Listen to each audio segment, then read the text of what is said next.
HCGChica. It's good to be here talking to you guys. I have to admit, making videos is probably my favorite part of interacting with you guys. Even though I'm just talking to a camera, I really do think of myself as talking to those of you who watch or listen. Other parts of what I do I don't enjoy, like video editing. That is very tedious and I don't like that part of it, but it's just a necessary evil. Anyway, this video is all about the 72-hour period before phase 3 starts. So we're going to talk all about that, and the two main questions that we're going to be answering is when does the 72-hour period begin and end? And the second question is specifically, might you need to adapt during that 72 hours and actually add in more than 500 calories as the 72 hours wears on? So we're going to talk about both of those questions in this discussion. So let's just do the quick little rundown of the timeline from P2 to the start of phase 3. So we've got phase 2, right, where you're eating VLCD, very low calorie diet, the 500 calories. Then you've got your LDW or your LIW, your last day weight, which is your weight on the scale the morning after your last dose of HCG. That's the weight that you're going to be trying to stabilize within 2 pounds of. And just a quick note here, I will be linking to a few articles basically talking about when you have to ignore that 2-pound rule, when you're not going to be able to stabilize within that. So you can check those out if you're having trouble with that. So phase 2, then we've got our LDW, then we've got the 72-hour period where you're not taking HCG anymore, but you are continuing the 500 calorie diet. So we've got that period for 72 hours. Then we come to phase 3 or P3, which is 3 weeks of no starches and no sugars, where you're trying to stabilize your weight, possibly within the 2-pound window of your LDW, or just basically the point is to create a stable weight that your body is going to stay at. So that's just, a basic little rundown of the timeline. So this discussion is all about that 72-hour period where you're no longer taking HCG, but you're continuing the 500 calorie diet as the HCG is getting out of your system. So the first question that comes up is, when does the 72-hour period begin and end?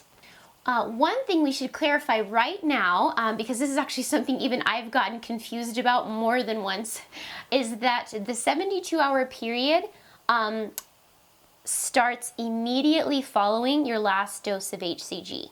Immediately following your last dose, whether it's your last injection or your last drops or pellets.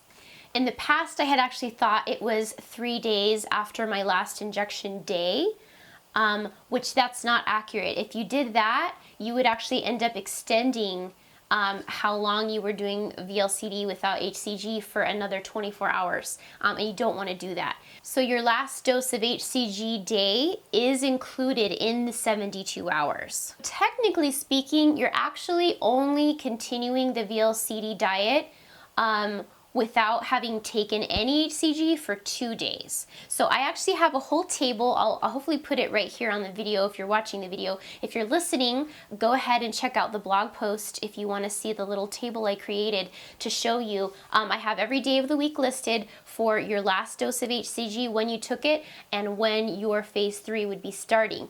But I'll go ahead and tell you as well. So basically, if your last dose of HCG is on Sunday, then phase 3 would be starting on a Wednesday. Last dose of HCG Monday, then phase 3 would be starting Thursday. If your last dose of HCG is Tuesday, then P3 would be starting on Friday. I don't know if I should go through all of these or not. I guess for those of you who are listening, maybe it would be good. Okay, last dose of HCG Wednesday, P3 starts Saturday. HCG dose, last dose Thursday, then P3 would start Sunday. Friday, if that's your last dose of HCG, Monday would be your P3 start. And then finally Saturday, if that's your last dose of HCG, your P3 would start Tuesday. And again, like I said, I have this in a little nifty little table you can check out on the blog post that goes with this discussion.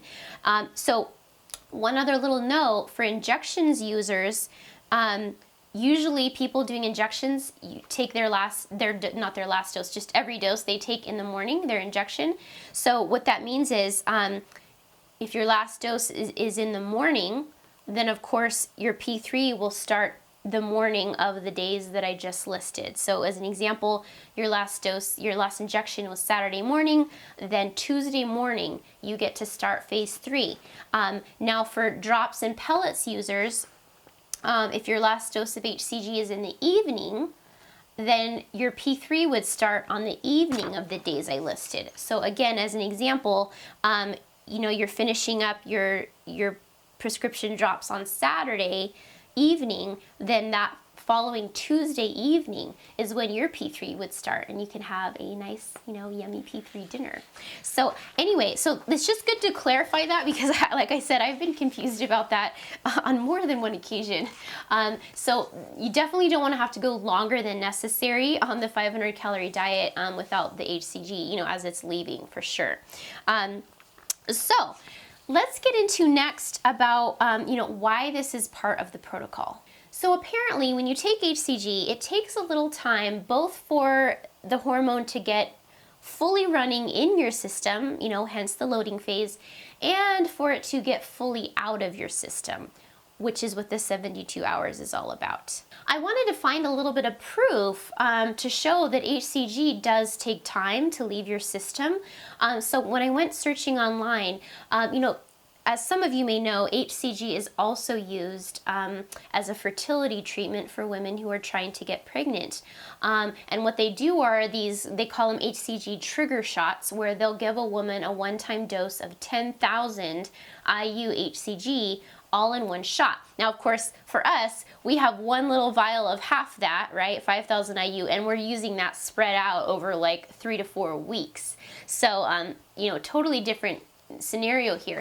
But what I want to mention to you guys is that I did a little reading online of these women that do these trigger shots, and I discovered women discussing how long the HCG from that shot stays in their system, which is proven by a pregnancy test they're taking. Because remember, they're taking a lot more all at once, so it does show up in their urine as being pregnant, even though they're not actually pregnant, because they took that HCG. So just keep that in mind, that you can't test your own urine for the presence of HCG in general, because you're taking such a tiny dose. I mean, you're taking 150 IU versus their shot, which is 10,000, okay? So just do keep that in mind. But anyway, what I discovered was, for those women taking such a large dose of that hormone at once, it doesn't fully leave their system for close to 2 weeks in some cases. And the reason it's important to them, of course, is they want to, they're trying to get pregnant, and they want to, find out when they can start relying on a pregnancy test as being, actual results if I'm pregnant, or if it's just the HCG from the trigger shot. So it said for a dose that high, it can take up to 2 weeks to leave their system fully. Again, in our case, we're taking a very tiny dose of HCG daily, 125 IU to 200 IU, typically somewhere in there. But I just mention it to show that the idea that it takes time for HCG to leave your system is a valid one. So why continue the VLCD, the 500 calorie diet, for 72 hours after you stop taking HCG? Dr. Simeons, in his protocol, felt that it took about 72 hours for the hormone in the doses that we're taking to fully leave your system. Part of the way this protocol seems to work is that it makes your body more susceptible both to losing and gaining fat. So if this is true, which I believe it is, that would mean that taking in fats and oils, while there is still some HCG in your system, could mean that you could have gains on the scale and gain fat that you would not have gained had you eaten the same foods once the HCG was fully out of your system. So I hope that makes sense. And obviously, that's not what you want to have happen after you just spent, so many days living in deprivation. So that's why this whole 72-hour period thing is significant. However, we do have to give thought to the fact that the amount of HCG left in your system at, say, hour 60, as you're getting closer to the end of the 72 hours, is going to be different than the amount of HCG and markedly less than what you had in you as soon as you took your last dose of HCG. So the question that brings up then is there a time that you need to gradually increase your calories as the HCG is leaving your system? So to me, since the hormone is, gradually leaving your body after your last dose, to me it stands to reason that you will get hungrier as that 72 hours unfolds. I mean, that's the whole reason that we take HCG to start with while we're on this protocol, right, is because it does change your feeling of hunger, right? Otherwise, if it didn't do that, then we could just dispense with the HCG, not take that at all, and just do the diet.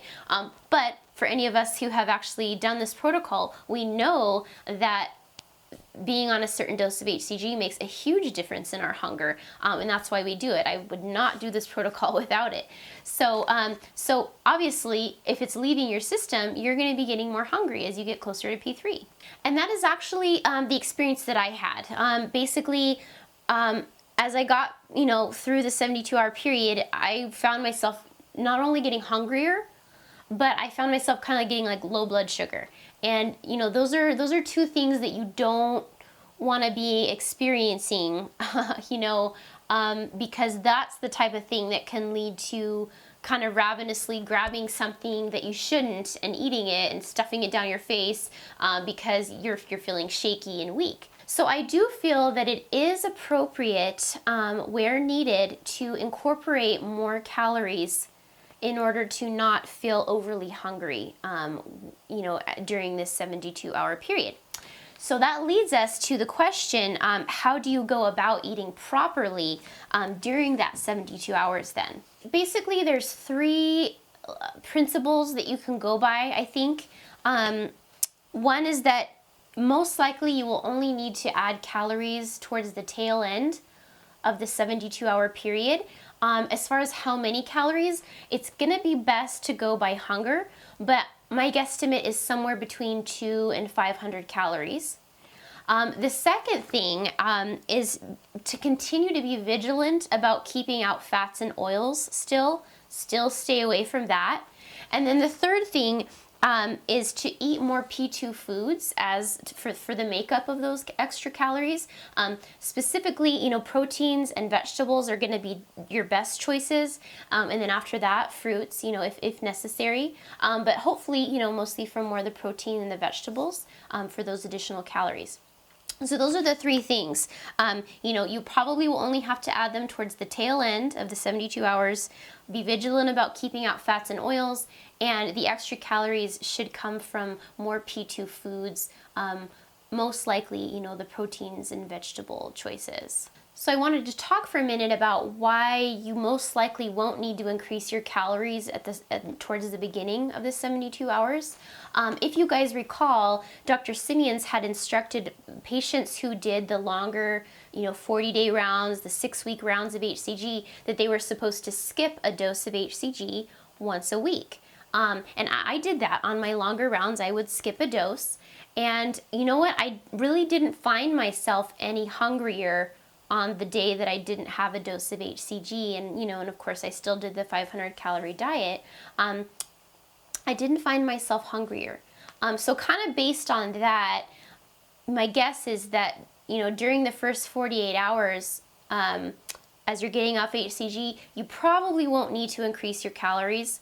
Because of course the first 24 hours of that period, you just had your dose of HCG in the morning if it was an injection, right? So it's you still have the normal amount of HCG in your system that you would have just like any other day. Then the following day is kind of like a skip shot day in a sense. And like I said, out of the several times I skipped a shot, I really didn't feel hungrier. So that day should be okay too. So it's really more of that final day the last 24 hours before you start phase 3, that's the day where there may be a lot, hardly any HCG left in your system, and that's when you may need to incorporate, some more calories to avoid that, ravenous feeling or low blood sugar, because you really do want to avoid that in my mind. I want to chat for just a little bit about who may need to do this and who doesn't, as far as, adding calories, during this 72-hour period.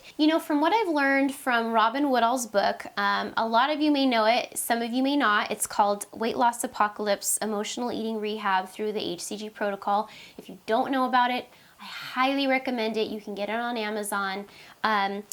But basically, she goes into detail on how this protocol is interacting with your hormones and how it appears that HCG affects leptin.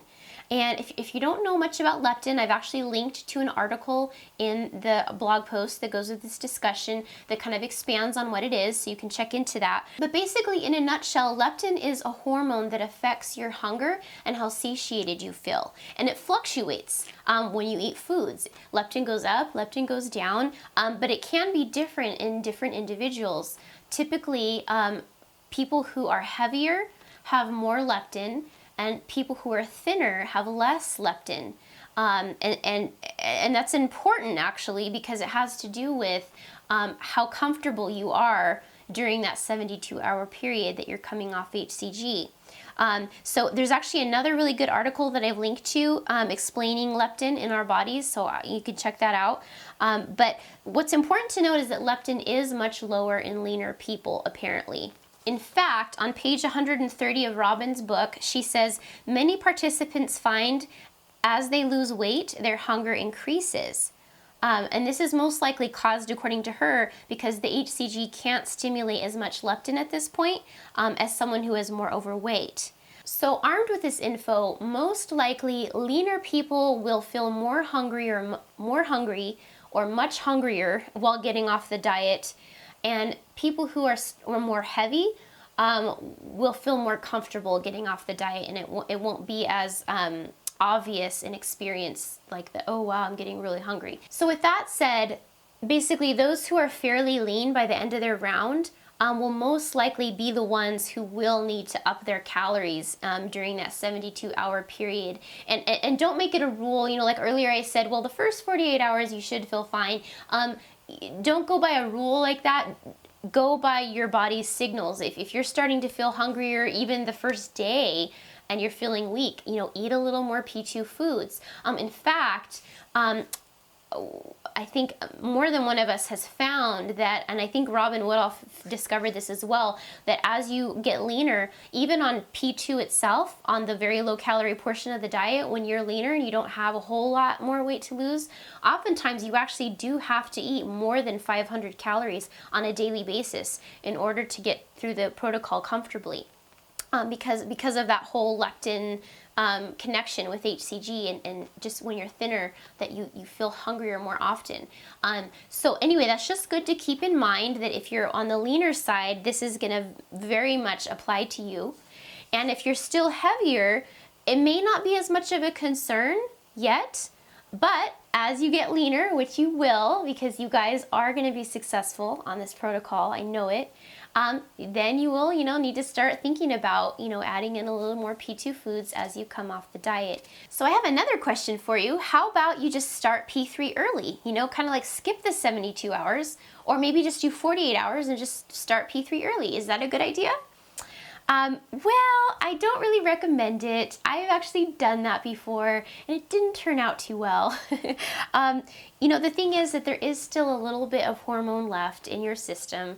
And so, like I said before, if you just add in a lot of calories or you add in fats and oils before the hormone is truly gone, you can, I did experience some pretty major gains on the scale when skipping that period of time. Just one little example, after I think my third round, I think it had been, maybe 48 hours or so, and I was like, oh, I'm getting hungry. And instead of thinking, okay, I am hungrier, so I'll add a little bit more P2 foods, I was like, well, I think I'm ready for P3. And my husband made this wonderful batch of lamb stew with like homemade lamb bone you know, lamb neck bone broth, and of course lamb has a lot of fat, so there was this thick layer of fat on the top of the soup, and I had a few bowls of that, and it was so good.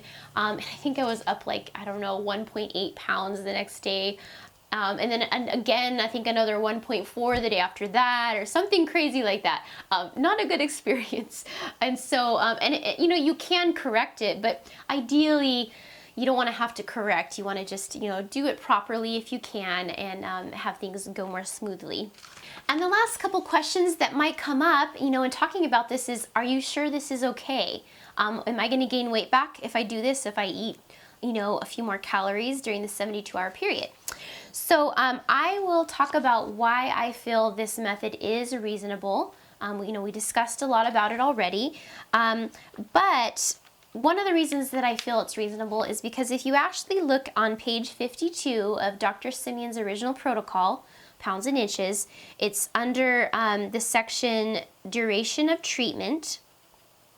And this was instructed to all patients who had lost all the weight that they needed to lose before the 3-week period was up, because he instructed people to stay on the diet for at least 3 weeks, basically, in order to reset their metabolism. So what he mentioned was, to those who had kind of already lost all the weight they wanted to lose, but they still needed to stay on the shots and stay on the, you know, the low calorie diet for, you know, a little bit longer to get to that 3 weeks. He says, as soon as their statistically normal weight is reached, these patients are put on 800 to 1,000 calories for the rest of the treatment. The diet is arranged in such a way that the weight remains perfectly stationary and is thus continued for 3 days after the 23rd injection. Only then are the patients free to eat anything they please except sugar and starches for the next 3 weeks. So what I get from this is that raising the calories up to 1,000 even simply prevents further weight loss, doesn't cause weight gain. So anyway, I hope that that makes sense. And once you get through all of that, then you get to move on to P3. Yippee! And if you don't know how to navigate phase 3, I have a couple good posts on that as well, which will be linked to in the article that goes with this discussion.